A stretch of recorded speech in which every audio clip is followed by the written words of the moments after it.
Now taking a deeper look at how North Andover High School has handled reports of sexual assaults involving students.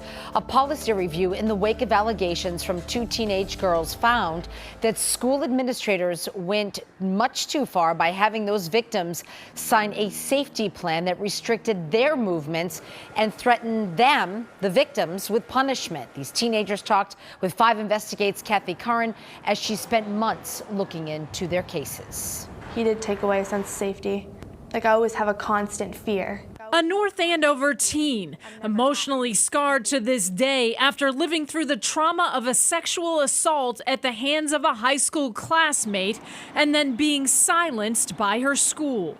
I was told not to speak about it at all by my assistant principal. She's one of 2 students coming forward to 5 Investigates who felt like they were being punished, not protected by their school, after telling school administrators they were attacked by North Andover High athlete Eli Tuttle, who was criminally charged and put on probation in one of the cases.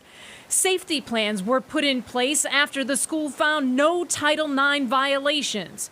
One victim was given this contract that threatened discipline if she didn't avoid contact with Tuttle, including staying away from the gym where he practiced and competed. Day to day, I was verbally threatened to be disciplined if I did not abide by the safety plan, and he was allowed to continue on his sports teams and continue his education. When I went back to the school, I was told to go in a room upstairs, and they had a man follow me around the school. I mean, that to me is very egregious. Dr. Nan Stein has served as a Title IX expert for decades and reviewed the North Andover school and police records for 5 Investigates. I think there were Title IX violations, and I also think the school doesn't have a clue what the remedy would look like. What should have happened in this case? Well, that sounds more like they were put into exile or punishment of some sort if they were confined, right, to the guidance office or a classroom.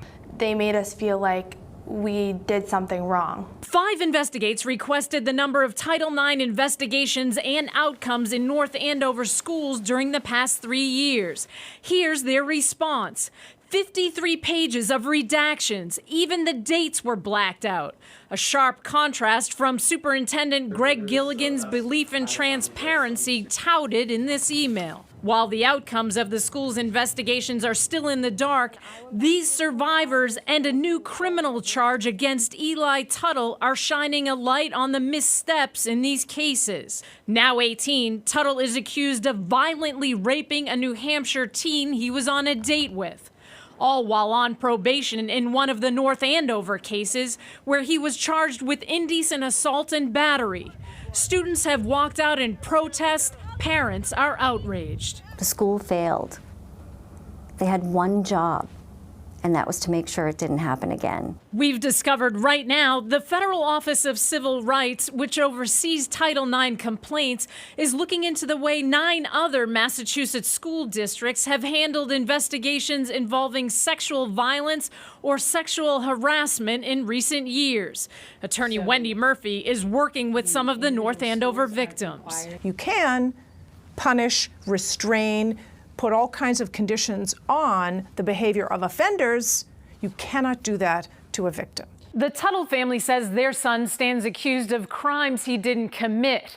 We discovered there's no data related to the number of Title IX investigations and outcomes in local schools, but complaints about how schools carry out those investigations is tracked. Since July of 2017, the state found 2 districts didn't handle cases correctly. Kathy Curran, 5 Investigates. The family of a